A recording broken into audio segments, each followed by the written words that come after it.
Okay, we are rolling. Rich, can you hear me? Live. Excellent. Cool, cool, cool. And again,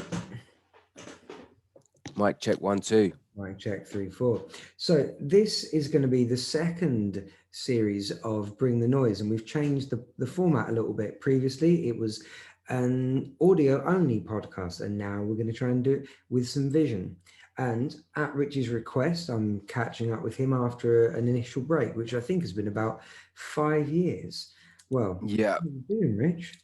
unbelievably. I can't believe that is 5 years. That does seem like yesterday, doesn't it? But Yeah. yeah, yeah, pretty good, mate. Pretty good. Hanging in there, getting through the end of lockdown, ready for the new world. So yeah, Yeah, very, very cool. I thank you for reaching out to me to do this. I thought this was quite nice, and it's given me some nice memories to wade through about having done all of this before with my absolutely. partner before Phil, and I'm going to try and revisit and then expand and do some more of these. So, Good stuff. what made you think to get in touch again?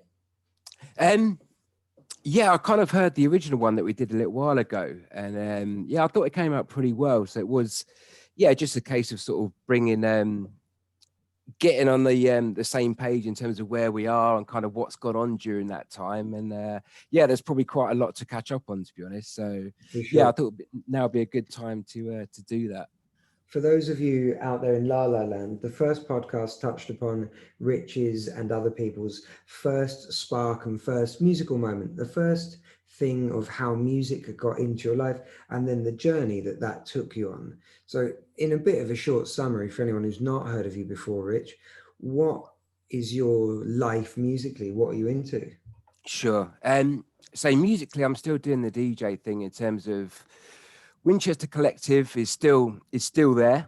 We haven't done a gig for a while, to be honest, but No one yeah, has. yeah, absolutely. Yeah, I guess it's been a bit of a lean spell in that respect. But yeah, so Winchester's still there, lurking in the background. I think it's 10 years next year.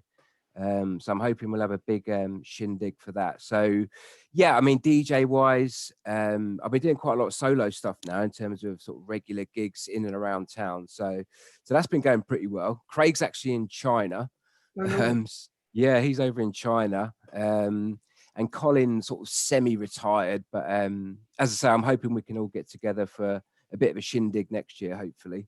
The I'm Big sure the Ten. idea of doing a 10-year anniversary will, Absolutely. that's fantastic. It'd be rude not to. Yeah, cool. I'm also aware that you do, as I first came across you, with your spoken word and poetry kind of stuff as well. Yeah.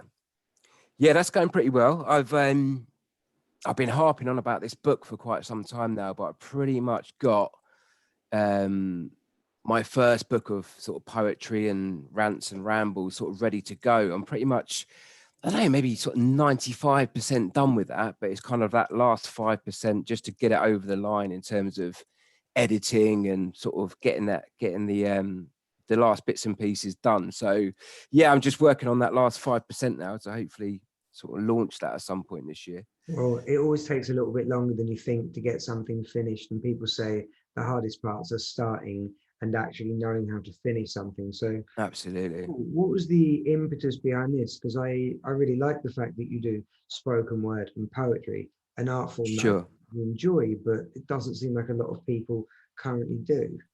Absolutely. Yeah. I think I sort of touched on it last time. It was something that sort of stuck with me in terms of my guitar skills were quite lacking, shall we say. And I've always had quite a lot of, I've always had quite a lot to say, but I haven't always been able to sort of translate that in any sort of artistic way. But I think, yeah, the spoken word thing has been my outlet for that, I guess, in terms of, yeah, just being able to sort of write stuff that may come off pretty well in a sort of a live performance.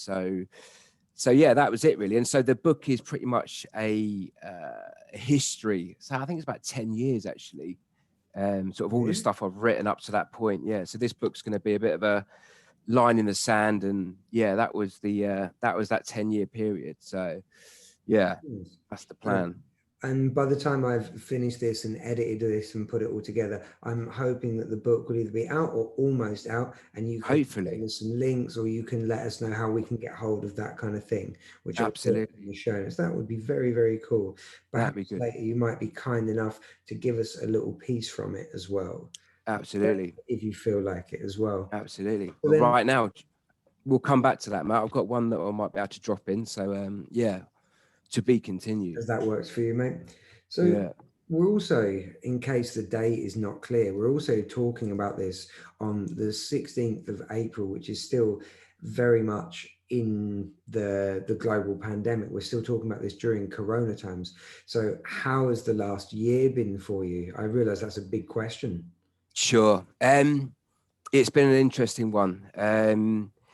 Yeah, quite challenging. I guess obviously for most people, I think everyone's obviously been affected, but yeah, it's been tough. From work was pretty sort of full on in terms of, obviously I work in retail and supply chain logistics, so that was pretty interesting, it's fair to say, in terms of trying to move stock around the world during a pandemic, and obviously Brexit thrown into that as well. So yeah, work was pretty stressful.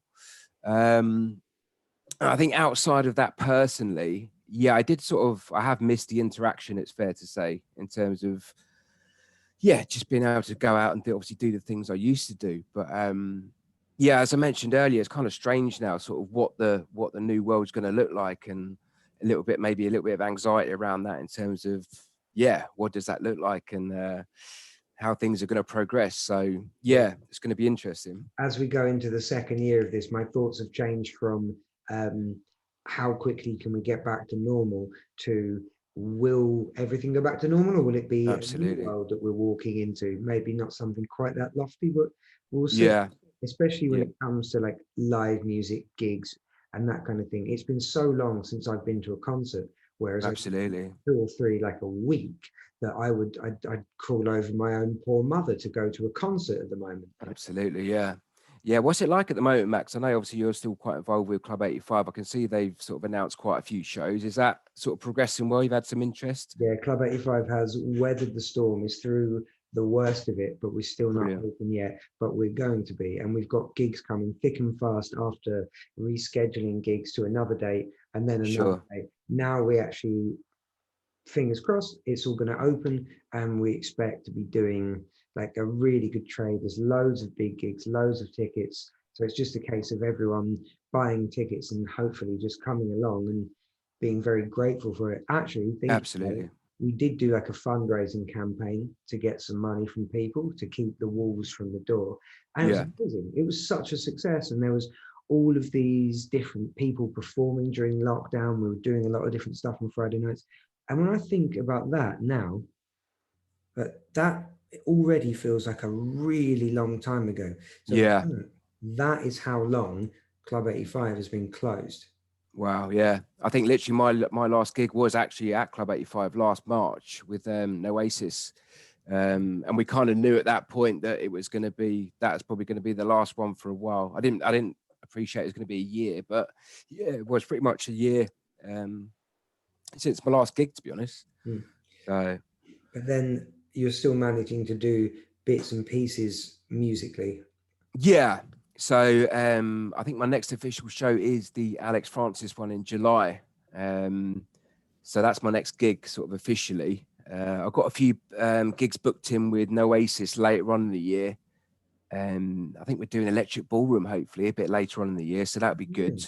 Nice. Yeah, and a couple at Club 85. But yeah, we'll see how that goes. So what's it like in terms of the new world in terms of social distancing and clubs? Is that still, how are you capped in how many people you let in, or how does Yeah, that it's work? going to start with like lower restrictions and slowly those restrictions will come down. But we've got Right, certain dates for when we can open back up at full capacity again, which will right, probably be in June, which is great. That's going to be amazing. And that cool. first gig back with Yeah, full capacity and less restrictions. I mean, the masks aren't going away anytime soon. right. I know that, and that's fine. But Yeah, first gig back with full capacity is going to be just eye-wateringly great. absolutely. Yeah, no, I'm looking forward to that, definitely. It'll be wicked. Hmm. Well, then there are a few little bits and pieces that you also wanted to discuss with me as well, Yeah, that we were talking about, and this year being kind of hard on everyone as well, and yeah, saying that you kind of got like a bit burnt out, and especially towards like the early part of 2021 and all of this kind of stuff. Absolutely. Yeah, it kind of I think everything just sort of came to a head a little bit, really. So in terms of me being able to process obviously kind of emotions, and I thought I was kind of doing pretty well, but it's clear with hindsight that things certainly did get on top of me a little bit. So that led to a bit of a spell. Unfortunately, I had to sort of spend some time in the Lister. It did become a bit of I say a breakdown. It was obviously kind of like a bit of a full-on experience in terms of, yeah, just everything kind of hit me at once, if you see what I mean. So it was a bit of a game changer in terms of the place I got to, and obviously kind of how I managed to process that. So yeah, it's been quite a tough start to the year, to be honest. Sorry to hear that, man. Yeah, but I think in terms of what's gone on since then, I think I've managed to come out the other side of that a little bit wiser, shall we say? Well, certainly probably wiser than I was previously. But yeah, it just kind of hit me, the whole kind of looking after your mind a lot more, and obviously the bad lifestyle choices that maybe I might have made previously probably didn't help. But yeah, it's certainly been an eye opener in terms of trying to lead a bit of a better life in terms of sort of looking after myself, mind, body, and soul a lot more maybe than I was. So yeah, that certainly came to a head this year. Well, I think everything with the pandemic, because it's been going on for such a long time, everyone has had at least one or two wobbles. My first Absolutely. one was during the actual lockdown when I was stuck inside and getting, Right. as a lot of people, fed up and just getting bored. And I know I don't really have much to complain about. It's all been very nice for me comparatively, but even with that, I'm still having bits of wobbles. I was having a few things where I'm just a bit miserable or Sure. whatever. But that's not just happening to me and you. This has been Yeah, happening to everyone, to the point of, I had a absolutely. conversation the other day with a friend. So when was your wobble? They're like, oh, my wobble was about April. Yeah, I think mine was Yeah. probably in June. And it's just such an expected thing, which is Yeah, quite sad to say, really. absolutely. I think everyone sort of felt it certainly in one way or another. But well, I guess it's sort of unprecedented, isn't it, in terms of the situation? And yeah, I think, as I say, it certainly came to a head. But yeah, I think coming out of it, certainly wiser, hopefully, and yeah, looking forward to the new world in whatever sort of guise that takes. But Yeah. Do you think we that shall the see. music, the DJing, and the creative writing and stuff as well, has this helped at all? Yes, well, in fact, have been quite creative in terms of picking up the guitar again. I've been actually trying to learn guitar properly this time, so I've sort of revisited the guitar, which is good. Um, yeah, and writing as well. I've been doing quite a bit of writing, to be honest. So, yeah, I think from a creative aspect, it's actually been quite a productive time. A bit of a purple patch, to be honest. But I think I probably needed that in terms of the world sort of effectively being shut down for a little while. Gave me a bit of a chance to sort of, yeah, do a bit of soul searching and get back into the things that I used to like doing. So yeah, I guess it's been good from that aspect, certainly. Yeah, it's given us sort of an almost unprecedented amount of time at home, and for better or worse, this is why a lot of people were baking banana bread or doing Absolutely. jigsaws and that kind of stuff during the first lockdown and going, oh yeah, I'm going to use Yeah, time to learn the guitar properly or start absolutely. learning more Spanish or something like that. And then Yeah, as it's stretched on and on, it's sink or swim for a lot of different people.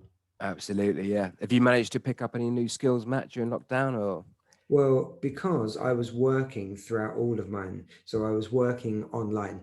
So I did have a bit of time. I was at home, but I just continued working, which I am actually very grateful for. Like very, very grateful for. I can Absolutely. imagine how tough this has been and all the people that have lost their jobs and stuff. But at the Yeah, same time, I managed to listen to a lot more music. My speakers sure. have been just humming for the last couple of months. And don't even ask me what I've been listening to, but pretty much a little bit of everything, which is kind of nice. Oh, that's good. Yeah. Where you are now, what are you trying to go into it for the rest of this year? Because there's still a lot of this year. Yeah. Absolutely. Yeah. Well, I think the whole sort of pandemic has given me a bit of a, as I say, in terms of soul searching, I have got to the point now where I'm almost thinking about maybe a career change, or kind of quite a, I say drastic, just yeah, a step away from what I was doing, maybe. And I do want to sort of consider if there's anything I can do in terms of mental health awareness or helping people in terms of, yeah, the mental health aspects. I think is something I'd like to maybe think about going forwards. I mean, I've worked in retail for so long, like say maybe 15 plus years.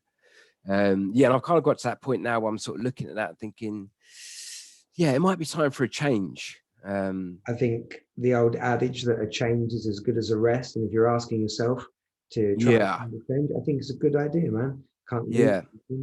anything. Is this after your own sort of struggles and problems that you're thinking that this is appealing to you?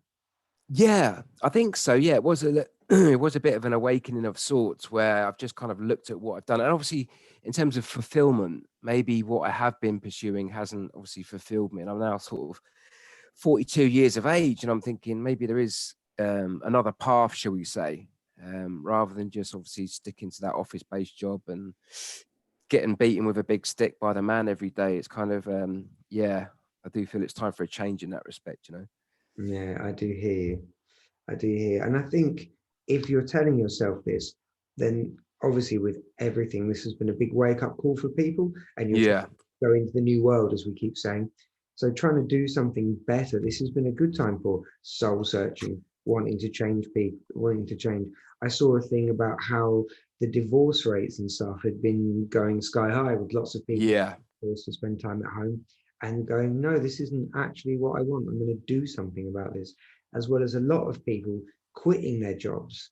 You would yeah, have thought people wouldn't be leaving their jobs in such an absolutely. unsure climate, but people are actually going, no, fuck Yeah, this. I don't want to stick doing this. So good for you, man. absolutely. Give it Yeah, I think it has sort of forced people, yeah, to really sort of look at kind of what they've been doing and what they want to do. So the amount of people I've spoken to that have had that sort of level of, I wouldn't say epiphany, but it is kind of like an awareness of sorts where they do want to sort of change what they're doing. So I think that's kind of gone on pretty much across the board from what I can tell the people I've spoken to. So yeah, but I think once you take a step back from that rat race, you can kind of look at it from afar a bit more objectively. And I think that's what myself and quite a few other people have been doing, I think. wood for the trees, mate. Yeah, Well, then absolutely. you were saying about you and the Noasis guys as well. My brain's just caught up with that. Yeah, So, do you know these guys? Are you normally doing gigs with them, or how? What's going on there? we've done a few actually. Yeah. So the guy you'll probably know, do you know Kev that runs Esquires over in Yeah, Bedford? yeah, no. Yeah, really good guy. Yeah. So Kev is actually through Rob Haig, H Town Rags and Smash fame. He's known Kev for a number of years. So he put me in touch with Kev a couple of years ago. And then Kev put me on sort of supporting Oasis in various venues. So we've done Club 85 and we've done the Electric Ballroom a couple of times with them as well.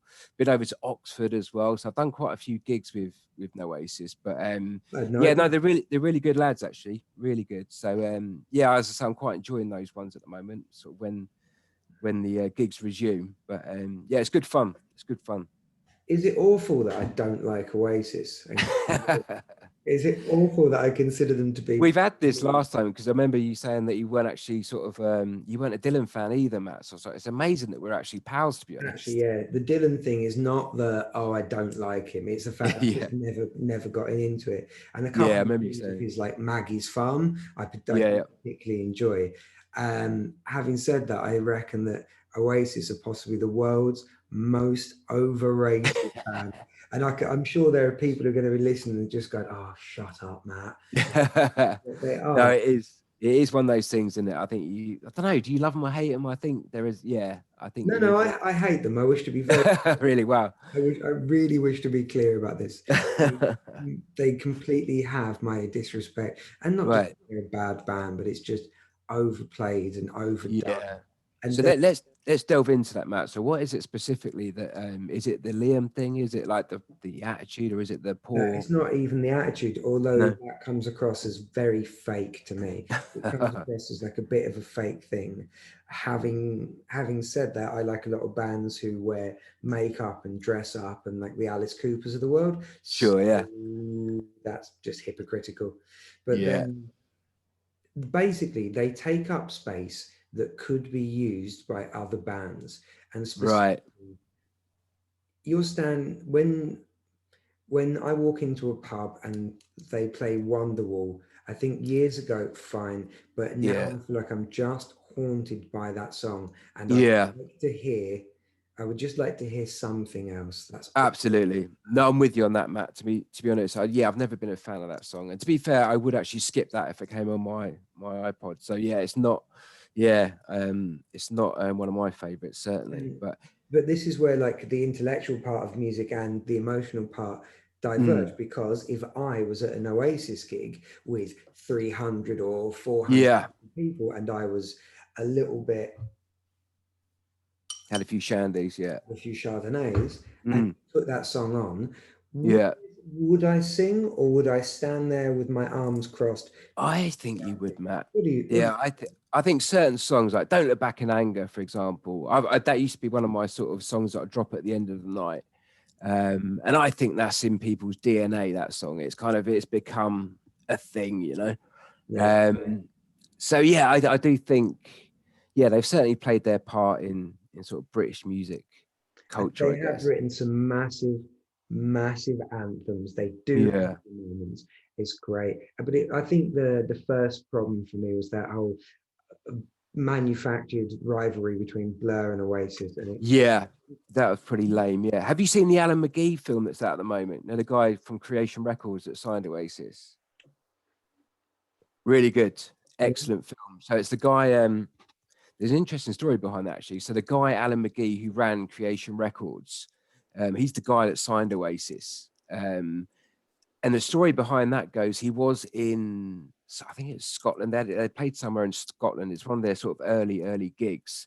And Alan McGee ran Creation Records, so he was supposed to be coming back down to London, I think, that same day, and he missed his train. Ended up going to this gig where I think it's King Tut's actually. So he actually went to this gig, kind of thought, oh, I'll go and check out some live music. Oasis were playing that night at King Tut's, and he signed them on the spot. no way. Yeah, but obviously, if he had got that train back to London, my life Things might would be have been completely different. different. It Yeah, would have gone down a different leg of the trousers of time. absolutely. Yeah. Yeah. So But then there would have been another band. They wouldn't have yeah, been Oasis, and it probably would have had the same chord structure as, say, Wonderwall, and we'd all be yeah. instead. If they didn't exist, there would be another band. There'll be something else. Yeah, Right. but that is worth a watch, Matt. I'll have to send you a link to that. You know what I will do, because it would be nice to educate myself a little bit on this. Yeah. Well, I'm not going to stand here bashing Oasis the whole night. What I was going to say, if you do have a piece of spoken word, then I think Yeah. it might be a good time. Do you have something in mind? Yeah, I probably got one I can call upon. Let me just have some H2O and we'll Yes. Just to exercise my thoughts on this, I do think hmm, it's an interesting thing to do. I remember when we recorded this before in the Club 85 office, and you just belted out this wonderful, wonderful piece. But it's such an interesting thing to do because there's no end of people with acoustic guitars and sure. words. But I definitely think Absolutely. it's a bit more naked and raw to stand there and just have the words. Yeah. I really enjoyed that one we did at Club 85 actually. What was the occasion when we did that? Do you remember the one we did a couple of years ago What are at you Club 85? referring to? Are you referring to a concert or the I recording? think you put me on as it was sort of in between. I'm not even sure if there's live music. I performed at Club 85 and you put me on the bill. Do you remember? It's like a seating affair. People were sort of sat down. I was just trying to think what the occasion was. It will come to me in a minute, man. Yeah, it was that was yeah, no, I really enjoyed that one. That was at Club 85. But yeah, I could probably do one. I've got one called Time Out of Mind that I can maybe drop in. So Time Out of Mind. The dawn she screams forgiveness, but we've still no time to dream. So primal a serenity, only born from such extreme. Find hope, find solace for a time so out of mind. A conscious shift of consciousness, a sanctuary from these streets, so far from the gaze of the lonely when I'm weak. See, I ain't got time nor mind to crumble these walls of defense, this pretense of our facade. Why must it be so hard to be real, to even feel a life like this so charmed? I see that we still carry the scars of the games we played and won, of days forever gone, long gone and lost to time. And as night so slowly she succumbs to a newborn day, shouldn't we have stolen these stars, yet we watched them fade away, so far away from time, our time so out of mind. Wonderful. Going. Lovely. Thank you very much. Nice. I did that one at the rhythm of these kind of things. Did you absolutely. at the top of your head, Rich? Yeah, they're kind of all in there. I sort of learnt them verbatim in terms of just almost like parrot fashion. Like you'd learn your 3 times table. But yeah, it's kind of, it's good to do it that way, I think, as long as you can remember that first line and then it kind of rolls from that, doesn't it? But that's wonderful. yeah, the first gig I did at it was the George for Kev Mayer's open mic. I'd learnt these sort of pieces, sort of, as I say, verbatim in terms of just learning them. And I remember he sort of announced me, and I sort of walked down. I had to get through the crowd and walk down to the mic in the front bar there. And as soon as I got up there, you could hear a pin drop. It was kind of like everyone was there, kind of waiting. Yeah, it's pretty scary, and I couldn't remember the first line. I was there, and that moment of reality where it's like, right, we're here. So there's like quite a big pause, which seemed like an eternity. And then I remembered that first line. It's like, bang, away you go. Yeah. But I spoke to Lawrence outside, who is my best pal. He was there. He's like, oh yeah, Rich, I really like that dramatic pause that you had at the beginning. I thought that was really good. And I was like, yeah, that wasn't intentional, but I was trying to remember what the line was. Consummate professional from the very first, man. You hold the audience in the palm of your hand. Yeah, a bit of tension. Every word before you've even spoken. Fantastic. Yeah. Brilliant. But yeah, I do like to memorize them if I can. So. I know, I think that's wonderful. It just makes it feel a bit more real. When absolutely you finish this book, when you publish it out, let me know and we'll put it out through on the Club 85 stuff. Yeah, and we'll do it as well. Because what a wonderful thing, man. Oh, thank you, buddy. No, I love it. I think that's great. I also really like the rhythm of these kind of pieces. Yeah, I was thinking about trying to set some sort of backing, some sort of percussion maybe. There's a few that I think would lend themselves to a bit of background percussion potentially. So that's something I'm going to look at maybe at some point. Play with it, man. Have some fun. Yeah, yeah, definitely. What I did want to ask you is, because it has been a while since we originally spoke about the first spark of your musical life and then your journey. How would you say that the journey, that your musical journey of the last 5 years has changed? Yeah. I don't know. I've kind of had that thought process recently where it's kind of hit me in terms of kind of what we've done and all the things we've done in terms of sort of creatively and from a music perspective. I'm kind of quite proud of that period of time in terms of what we achieved and obviously everything that sort of went with that. So yeah, as I say, in terms of the pandemic, now I think I've had that time to process things a lot more. I've looked back at that sort of period of time with quite an element of just nostalgia, and I'm kind of proud of sort of what we did at that point, really. So yeah, I wouldn't change it. I certainly wouldn't change it for the world. Yeah, and in terms of going forward, I don't know. I'd still like to continue the DJing, certainly, but I'm not sure what that looks like in terms of the sort of pub situation and how that's going to look going forwards. But yeah, I think I'm still in that. I'm still definitely in it. And yeah, we'll kind of see what the new world looks like in terms of gigs. But yeah. But then, so you said that the first thing you have set in stone to look forward to is the Alex Francis gig. Yes, in July. In July. That'll be a good one. Yeah, I'm looking forward to that. I think no doubt, hopefully that'll probably be a sellout, wouldn't it, at Club 85. So I kind of envisioned that in my head as a lot of old friends getting back together. Yeah, Absolutely, that's the impression I get. So it's had quite a bit of interest on the social media. So yeah, I think that's going to be a good one, to be honest. Nice one. But do keep us abreast of everything that's happening in your musical world. Always happy to know. Always I happy to will. find out.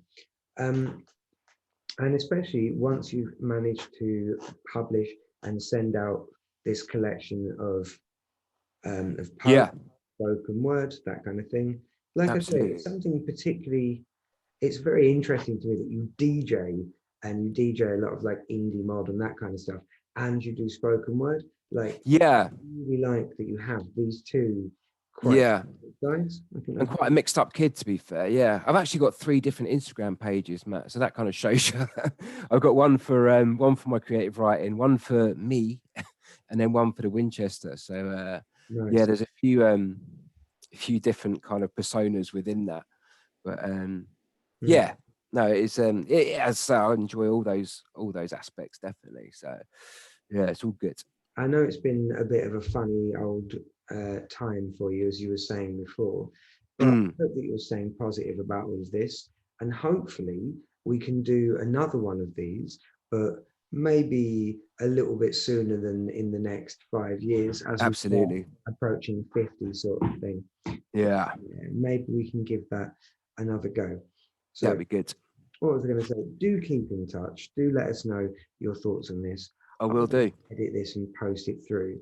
But is there anything else, especially related to music and your journey with it, that you wish to add? Sorry to put you on the spot. No, not at all. Oh, that's what I was going to touch on actually. The 90s resurgent, which I'm seeing at the moment in terms of the music and obviously 90s culture seems to be quite popular at the minute. I think that's good that it's finally getting that level of recognition in terms of kind of what it meant and obviously um, the impact it had on society. I think that's quite an interesting one at the moment. I was walking behind some young lads. I think they're from the boys' school, but walking through town, and they were discussing. I could sort of overhear what they're saying. They were talking about definitely maybe an Oasis and kind of like, what's your favorite song on that album? And kind of, I could hear them sort of having this conversation. I thought that's kind of cool that now the next generation are sort of into that, and the dance music thing as well. Yeah,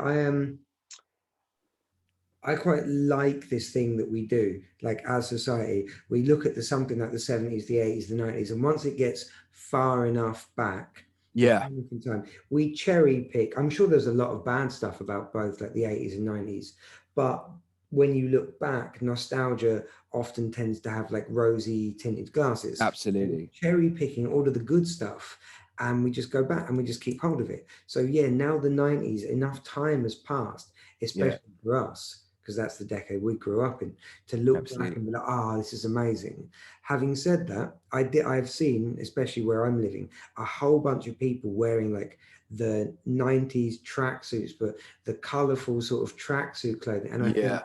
you look like a twat. Just think, oh, and Wow. not only that, but they're now paying far more money for it than they would have in the 90s. Sure. And I just think, oh no. Yeah, it's all coming back around, isn't it? Definitely the fashion as well. But yeah, the rave thing actually was quite interesting in terms of the significance that that seems to be finally getting. So I follow a podcast online. It's a guy that sort of goes back and interviews all various sort of DJs and promoters and producers from that time. And he actually got tapped up by the British Museum because you know they've got like a soundbite archive within the Ah, British Museum. And they've sort of said to him, "Oh, could we use your podcast to sort of document sort of that period in can you time?" give me the name of the podcast? It's a Raw, ROAR.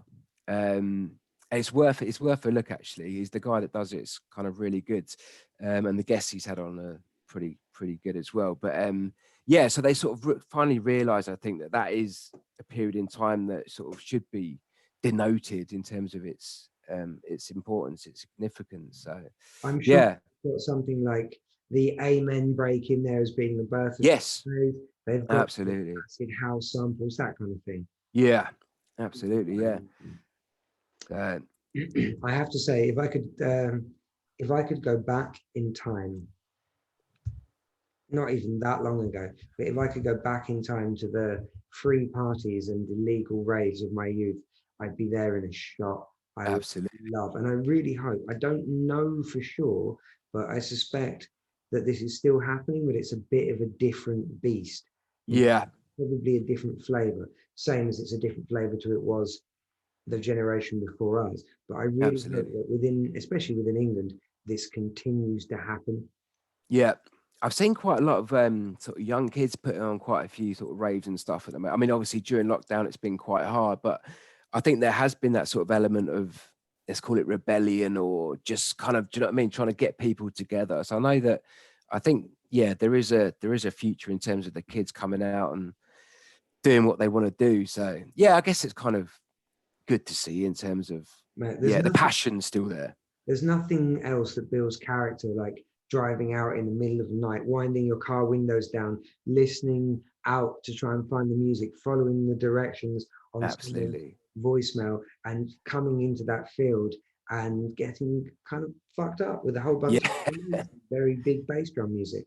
Absolutely. Works. What's it like for music around your way then, Matt, in terms of whereabouts are you in Spain? I'm in Valencia in the East Coast, like Right. North East Coast. I have to say that would be a whole thing, and it's maybe not so positive. Like there's some Really? stuff that I can't really base it on much because most of the time I've been here has been the pandemic. So I'm Sure. reserving judgment on that one, Rich. But Yeah.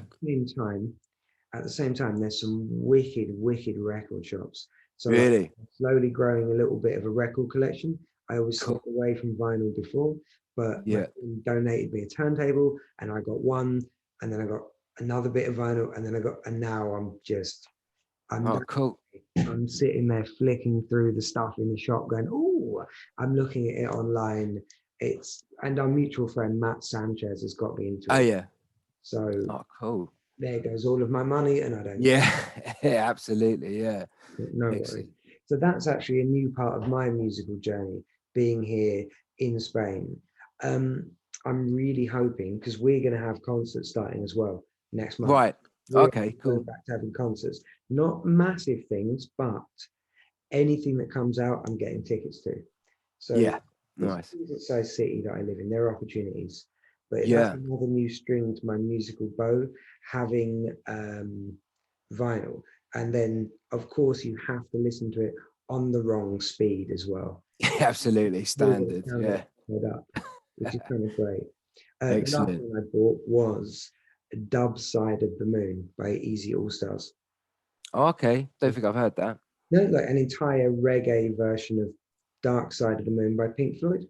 Oh, really? Wow. Okay, I'll Cool. send it to you. They played Yeah. it in '85 as well. It was a very sort of landmark gig for us. It was wonderful. Right. Okay, cool. Yeah, send me that, man. That sounds Wonderful. interesting. So in the aim of keeping this sort of short and sweet before Sure. starting to ramble, I'm going to Yeah. turn this off.